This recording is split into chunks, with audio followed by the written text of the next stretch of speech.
Bien, buenas tardes. Soy Melina Moisés y pertenezco al Centro de Estudios Interdisciplinarios. Y en esta ocasión voy a presentar un tema de mis investigaciones como doctoranda en el gótico norteño, que el tema se relaciona con la mulánima, temática representativa del gótico norteño argentino. En un resumen, el presente trabajo analiza la figura de la mulánima en la narrativa del Noa, explorando su representación en el imaginario popular y su vinculación con la transgresión, el incesto y el sexo ilícito con un sacerdote. A partir de una mirada antropológica, se examinan los motivos de la Vulgata norteña bajo el prisma de la historia y la sociedad, enmarcado en las influencias de los pueblos originarios, la conquista española, la evangelización colonial.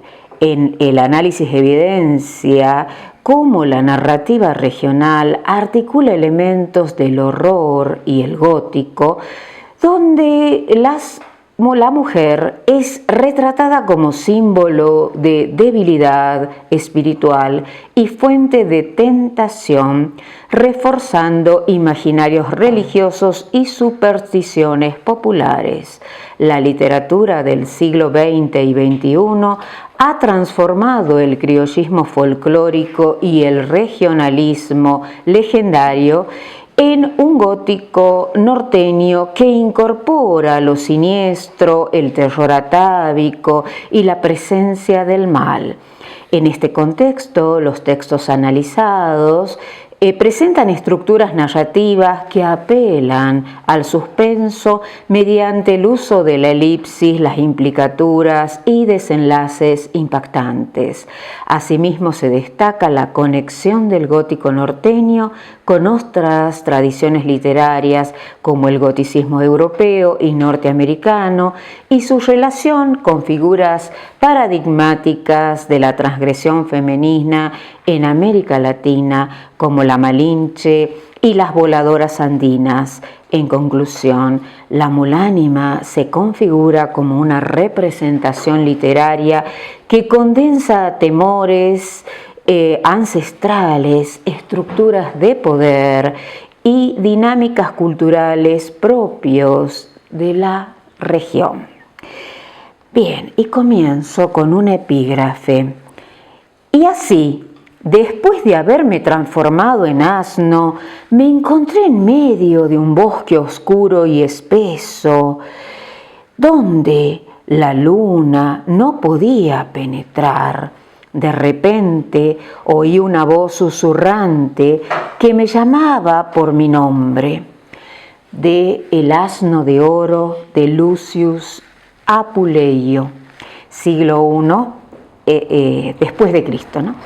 La temática de la mulánima se encuadra dentro del gótico norteño y se vincula con los paradigmas de la cultura y las literaturas de Latinoamérica, reformulando tradiciones y motivos arquetípicos universales a través de procesos de hibridación, diálogos e intersticios. En la Vulgata y en las producciones escriturarias de la literatura de horror de la región del noroeste argentino, la temática de la mula ánima es recurrente.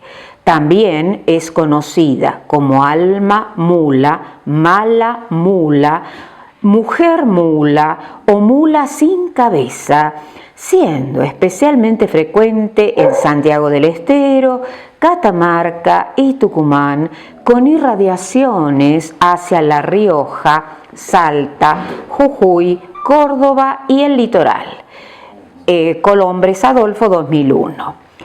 Además, recibe denominaciones como tatacuña o mula frailera, expresiones con connotaciones ligadas tanto al sustrato originario como al contexto eclesiástico colonial. Se afirma que esta leyenda tiene vinculaciones con el relato popular de la viuda en relación a conceptos de transgresión, culpa y castigo. En el caso de la mulánima, se trata de una mujer que ha violado la ley divina del catolicismo a partir de la relación sexuada con personas de estrecho vínculo consanguíneo, es decir, incesto. Otra versión de la historia menciona que la transgresión consiste en haberse vinculado con un sacerdote, consagrando su impunidad en el altar de una iglesia. Algunas variantes del relato sostienen que la tentación y la ruptura del celibato eclesiástico es un motivo de castigo a la fémina.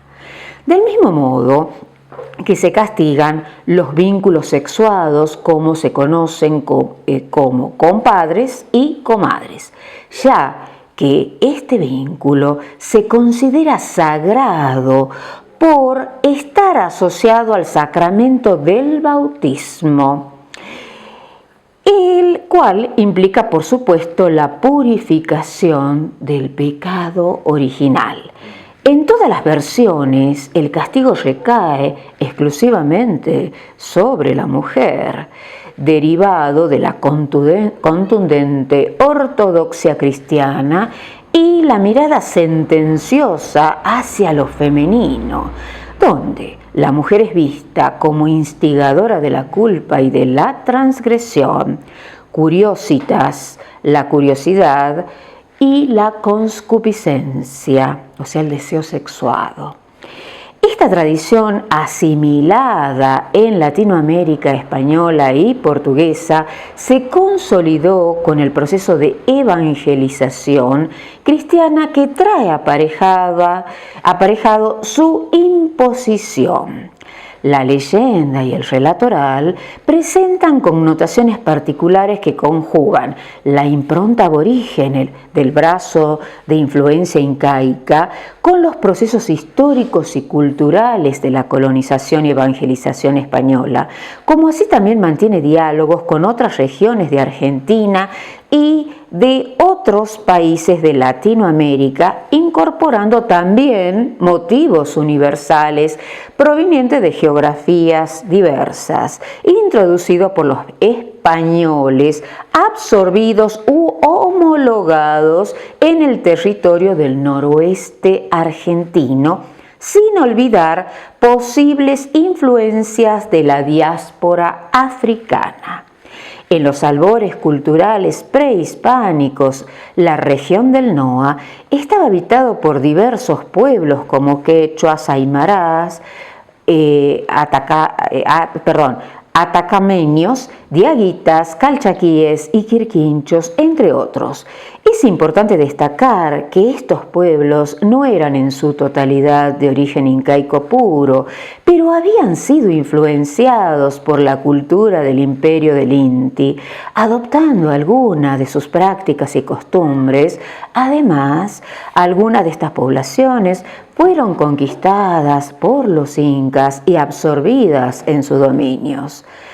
Los pueblos del brazo incaico andino compartían diversas prácticas religiosas y deidades en su perspectiva politeísta y maniquea, entre ellos la Pachamama, Madre Tierra, los Apus, protectores de los pueblos, Inti, Dios Sol, Padre de los pueblos, Quilia, diosa de la luna, Iliapa, dios del trueno, Supai, dios de los muertos, Equeco, dios de la abundancia. Sin embargo, con la llegada de los españoles, muchas de estas deidades originarias fueron prohibidas y en otros casos homologadas con entidades católicas. Algunas fueron demonizadas, como figuras diabólicas, otras asimiladas con semblanzas marianas y pocas con características propias del angelismo, corpografías ajustadas al cristianismo. Esta estrategia buscaba erradicar los usos considerados paganos y bárbaros e imponer la cultura invasora como única y verdadera. Dentro de los lineamientos aborígenes incaicos y de su idiosincrasia, el erotismo estaba presente en todo el ideario del imperio. Su motivación primordial era la obtención del placer y no solamente la reproductiva como en otras culturas. Fayanás en 2017 afirma esto. La naturalidad en las prácticas sexuales de los pueblos incaicos admitía la homosexualidad femenina y masculina, el incesto y la igualdad sexual e identitaria tanto del hombre como de la mujer.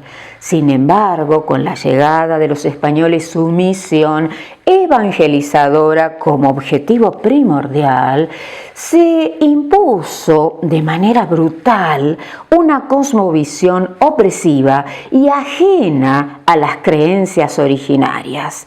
En las ordenanzas octavas y novena del primer virrey Toledo, en el Virreinato del Perú, con sede en Lima, se promulga, cito, por cuanto hay costumbre entre los indios casi generalmente no casarse sin primero haberse conocido, tratado, conversado algún tiempo y hecho vida maridable, entre sí ordeno y mando que se procure así por los sacerdotes, corregidores, caciques y alcaldes, persuadir, quitar a dichos indios esa costumbre tan nociva y perniciosa. El indio cristiano que tuviese acceso con India infiel o estuviese amancebado con ella por la primera vez, que lo tranquilicen y le den 100 azotes, y por segunda vez lo remitan preso con información del corregidor para que se lo castigue conforme a derecho. También se prohíbe al Inca tener a su lado a su hermana, ni cuña, ni tía, ni primer hermana, ni manceba de su padre, siendo las tales de menos de 50 años abajo de que ninguna india moza ni viuda sirva, ni de obtener a su hermano, ni cuñado, ni tío, ni primo, siendo de 50 años para abajo, so pena de 100 azotes y trasquila, y que sirvan 2 años en hospitales. Fayanás, 2017. O sea, bueno, hemos leído en castellano del siglo XVII, por eso algunas cuestiones primordiales en los arcaísmos. Bien, o sea que con esto se hablaba de un cambio total en la cultura. Proseguimos. La ortodoxia cristiana regula la normativa estricta de la sexualidad, se infiltran los procedimientos hostiles de dominios crueles con la parafernalia de la Iglesia española.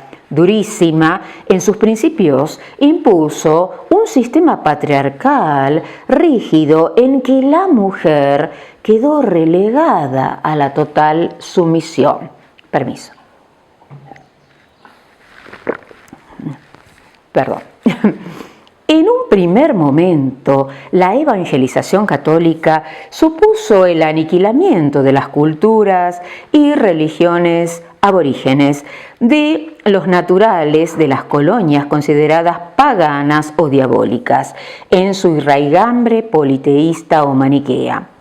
La desigualdad entre opresores y oprimidos, españoles y aborígenes respectivamente, derivó en el sometimiento y la imposición de un Dios blanco extraño en la percepción vital del originario y una cohorte de seres sacrosantos con discursos y corpografías inentendibles o ajenas en relación con sus cosmogonías y teogonías.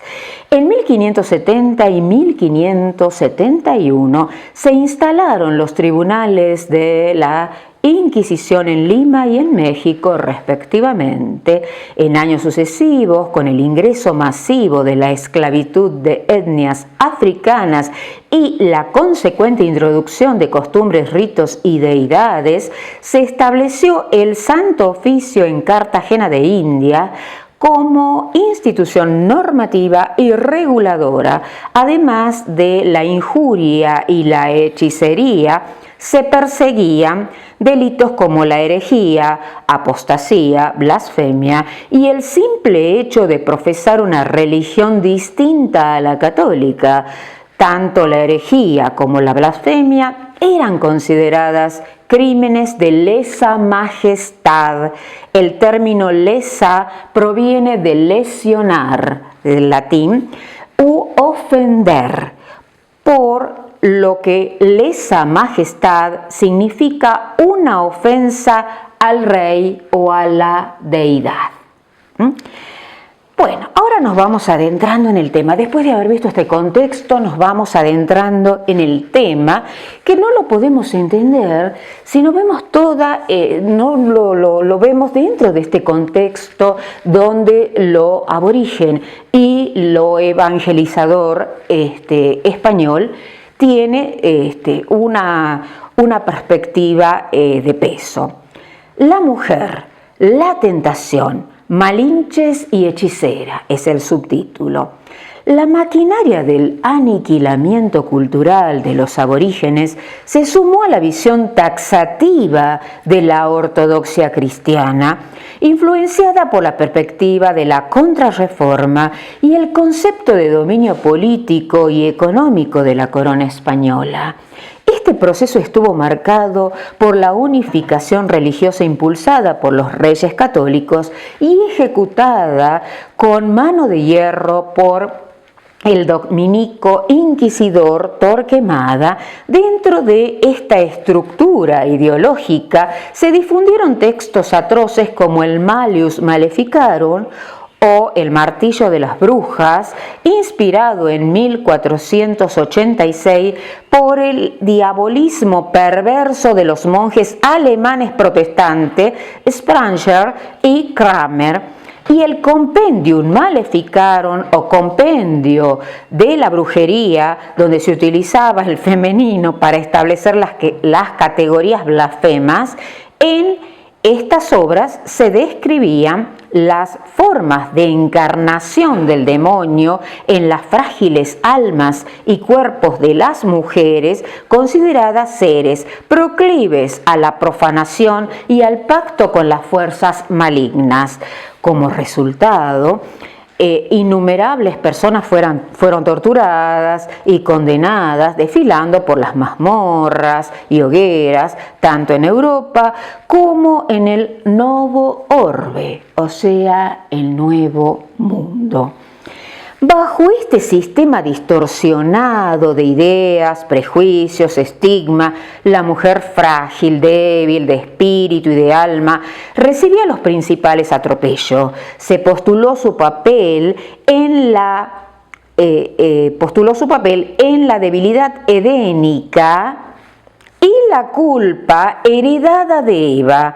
En América, esta marginalidad étnica se encarnó en la figura de la Malinche, vista como carnal y traidora de su pueblo, la primigenia Eva de Latinoamérica y madre simbólica de figuras estigmatizadas como Viudas Negras, la Llorona, las Mulánimas y las brujas salamanqueras.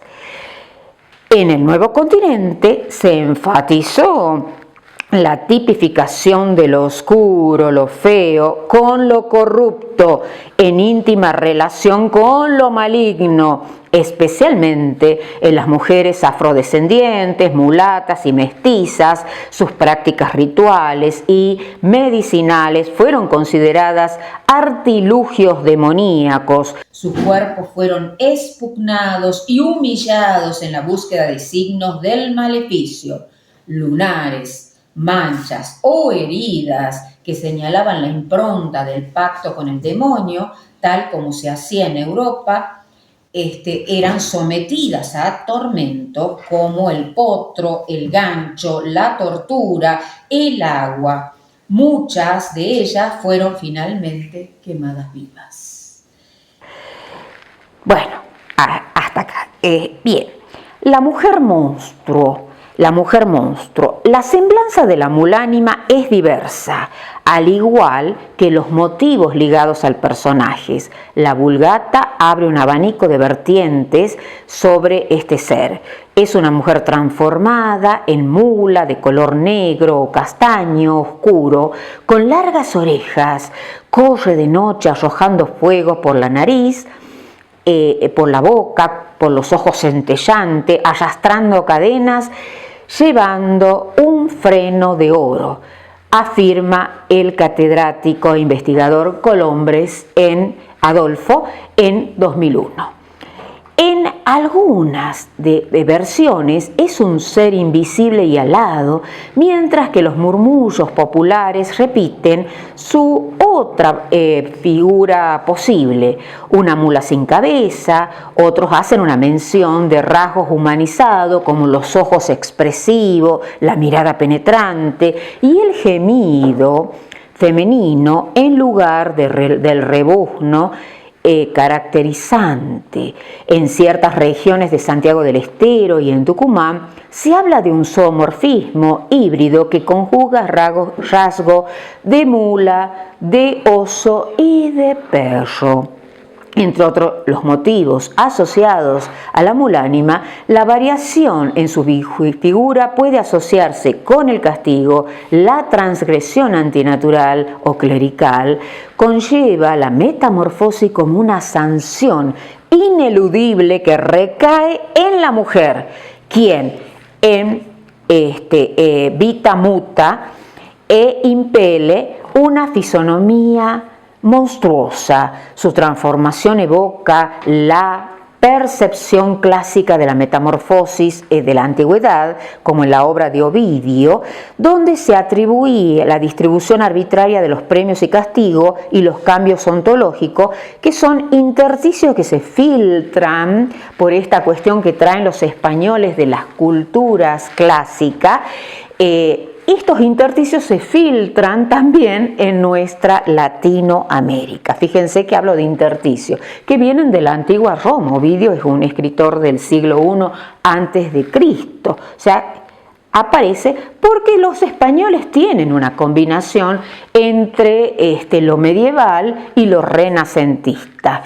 O sea, con ese renacimiento vuelven a leerse obras como esta de Ovidio que estamos nombrando. El Renacimiento y su impacto en el imaginario colectivo colonial, que sería la fuente. Algunas vertientes hablan de una transformación transitoria que opera solo por las noches. Se afirma que es la maldición parcial en cuanto a la temporalidad. La idea enlaza con otros personajes del acervo propio de la visión arquetípica norteña, como la humita del quichua, cabeza voladora, capus lamiae, o sea, cabeza de bruja en latín, sería descrita como una cabeza desmembrada de una bruja que recorre los parajes cumpliendo su oficio de propagar el mal. Figuras similares se presentan como intersticios clásicos en la antigua Roma con las saganas y canidia, brujas nigromantes grotescas mencionadas por Horacio en el siglo I a.C., en una de sus sátiras sobre las costumbres romanas, o en el Asno de oro de Apuleio en el siglo II, por supuesto después de Cristo, donde la expiación se manifiesta en justamente la existencia bestial. De esa forma se expiaba la culpa. En el ámbito ultraterreno, la mutación post-mortem y la condena eterna se proyectan como una temática arquetípica. La mulánima, como un ánima errante y en pena, debe purgar su pecado o sacrilegio hasta alcanzar la redención o liberación. Esta connotación de ánima en pena se vincula con una figura recurrente en la tradición cristiana occidental, el alma condenado que solo encuentra descanso a través de la intervención de una mano viril y férrea, símbolo de la paz y la justicia. Un ejemplo de esta tradición se encuentra en la leyenda oral contada en Santiago del Estero, que tiene como protagonista al caudillo Felipe Ibarra. Según el relato, Ibarra se enfrenta a la mulánima encabezando una partida de soldados, temeroso, invoca la ayuda divina y con su arrojo logra frenar a la bestia, que finalmente transmuta en una mula mansa gracias a la liberación del suplicio y a la imponderable valentía del gobernador federal. Mulánima, monstruo gótico. La conjunción de la corpografía monstruosa, el semblante profano de la lujuria, lo sobrenatural manifestado en la metamorfosis, lo paranormal vinculado a las almas en pena, la figura espectral que trae aparejado un miedo superlativo que deriva en el terror, nos inserta con la visión del gótico, el modo gótico que postula la catedrática Goicoechea en 2014 sugiere la transversalidad de la atmósfera de horror, más allá de lo sagrado, desacralizado. La visión de estos temas está sujeta a creencias populares irreductibles a lo racional, donde el castigo divino fluctúa como sustento de las narraciones orales y escritas de ficción o enciclopedistas. En muchos casos perviven los paradigmas de la Iglesia colonial en la región del NOA. Esta perspectiva también es aplicable a lo realista, civilización barbarie, que Dukrarov, una catedrática muy importante, Elsa Dukrarov, ella llama civili barbarie, o sea, une ese concepto, esa polarización que tenía nuestra literatura argentina, civilización y barbarie, que nutrió a todo el romanticismo. Ella la une en esta época donde la literatura gótica tiene su proceso, su hegemonía dentro de los estudios catedráticos y también dentro de las producciones escriturarias en todo el país en este momento. Bueno, no sé si la simbología de la mula, vamos retomando, es largo el trabajo, vamos retomando, vamos achicando un poco. Mula o mulo, asno, burro, es del ámbito híbrido, estéril, producto del cruce racial. O sea, vamos viendo Equus ferus, asino, era el nombre latino, que sabemos que en latín se le da nombre a las familias, ¿no?, de mamíferos, entre otras cosas. Bueno, la deformidad y la esterilidad, elementos que enfatizan la irracionalidad del acto sexual, la profanación antinatural y anticlerical vinculada al incesto y a la tentación femenina que promueve la ruptura del celibato. Ambos conceptos están enraizados en la visión de la mujer como promotora de las artes siniestras. Bueno, o sea que con esto vamos cerrando, porque es mucho más largo. La obra es trabajada o sea, el tema es tomado por distintos escritores de nuestro NOA de distintas maneras.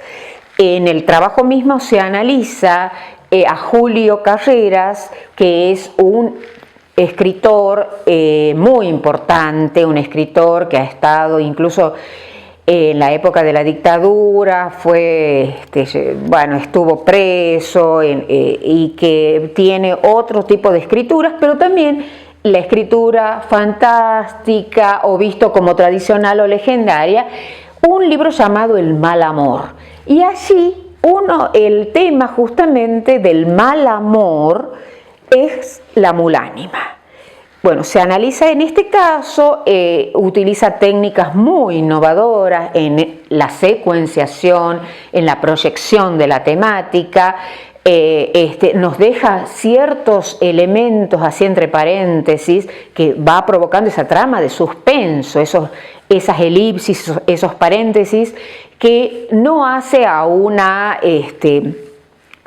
información total del argumento, sino que nos deja los paréntesis para que ese lector cómplice vaya organizando en base a los datos que da el autor qué le pasaba a esa Isadora que era el personaje central de su cuento.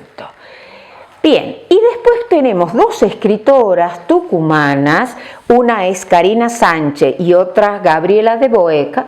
Las dos en sus libros que tratan sobre cuentos propios del noroeste, una se llama Cañaveral Misterioso y otros cuentos malditos del noroeste, las dos tratan el mismo tema. Pero una de las dos, Karina, ella lo hace desde el convencimiento, ella es profesora de historia, que esto existe en realidad.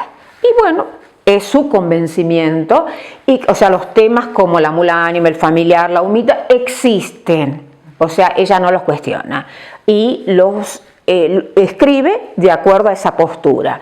Mientras que Gabriela de Boeck, ella utiliza otra visión, ella es profesora, ha tenido todo un andamiaje de recolectar las leyendas en forma oral y ha ido dando el cuerpo en estas ficciones, pero las proyecta desde una visión más racional, digamos, a esta ficción, a esta mutación, lo hace, trata de dejar, digamos, en suspenso algunas cuestiones sin aseverar de que esto puede existir. O sea que se ve allí claramente la diferenciación de las posturas, de las creencias de estas dos personas. Bueno, esto sería la presentación, ¿sí? No sé si me quieren hacer preguntas, hice un resumen.